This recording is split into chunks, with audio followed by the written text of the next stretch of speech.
உங்களுக்கு பர்மனெண்ட்டாக எதில் இன்வெஸ்ட்மெண்ட் பண்ணால் நல்லது, இன்னொன்று இப்போ ஜாதக கோச்சார பிரகாரம் எதில் இன்வெஸ்ட்மெண்ட் பண்ணால் நல்லதோ அதில் இன்வெஸ்ட்மெண்ட் பண்ணிங்கன்னா அது லாங் லைஃப் வரும். அவசரப்பட்டு பண்ணிவிட்டு அதுக்கப்புறம் அடடான்னு யோசிக்கிறதுக்கு பதில் கரெக்டானதில் இன்வெஸ்ட்மெண்ட் பண்ணிட்டீங்கன்னா ப்ராஃபிட் நல்லபடியாக உங்களுக்கு வரும்.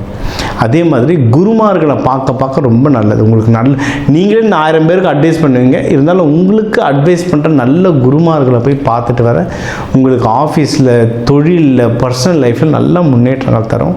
அதே மாதிரி உங்களுக்கு ஆஃபீஸில் வந்து உங்களுக்கு தெரியாமல் ஏதாவது பாலிடிக்ஸ் நடக்க நிறைய வாய்ப்பு இருக்குது. மிதுன ராசி எங்கே மாட்டிப்பாங்கன்னா கொஞ்சம் துடுக்காக பேசுவாங்க, அவங்க அறிவாளி தான், அதை நான் கொஞ்சம் ப்ரூவ் பண்ணுறேன்னு சில பேர் கொஞ்சம் தப்பான ஆளுங்கிட்ட டிபேட்டுக்கு போயிடுவாங்க, வாக்குவாதத்துக்கு போயிடுவாங்க. அதெல்லாம் போகாதீங்க. ஏன்னா ஆஃபீஸில் வந்து நம்ம நெஞ்சுக்கு நேராக நிற்கிறவங்கள கண்டுபிடிச்சிடலாம், முதுகு பின்னாடி நிற்கிறவங்களும் அவ்வளோ ஈஸியாக கண்டுபிடிக்க முடியாது. அதனால் முடிஞ்ச அளவுக்கு வாக்குவாதத்தில் போகாமல் கொஞ்சம் அமைதியாக இருக்கிறது ரொம்ப நல்லது. நீங்கள் பண்ணுற தொழிலில் வந்து லாபம் வரும், சரிங்களா?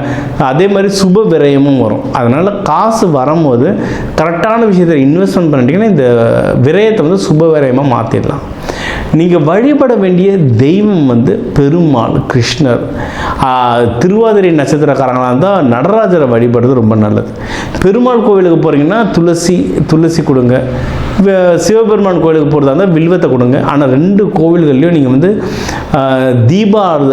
தீப ஆராதனைக்கோ இல்லை சாம்பிராணிக்கோ நீங்கள் சாம்பிராணி வாங்கி தர்றது ரொம்ப நல்லது. கோவில்களில் இப்போ தை மாதத்துக்குலாம் ஃபுல்லாக பாட்டு கச்சேரின்னு இருக்கும், அந்த லவுட் ஸ்பீக்கர் வாங்கி தரதோ இல்லை அதுக்கான வாடகை பணம் கட்டுறது வந்து உங்களுக்கு ரொம்ப நல்லது. நீங்கள் அன்னதானம் கொடுக்குறதா இருந்தாலும் புளியாதரை கொடுக்குறது ஜென்ரலாகவே உங்கள் ஹெல்த்துக்கு நல்லது. இன்னும் உங்கள் கல்யாணத்துக்கு, வியாபாரத்துக்கு, தேவைக்கு ஏற்ற மாதிரி சில அன்னதான முறைகள் இருக்குது. அதை கரெக்டாக கொடுத்துட்டு வந்தீங்கன்னா இந்த தை 2026 உங்களுக்கு வந்து ஒரு சூப்பரான மாதமாக இருக்கும்.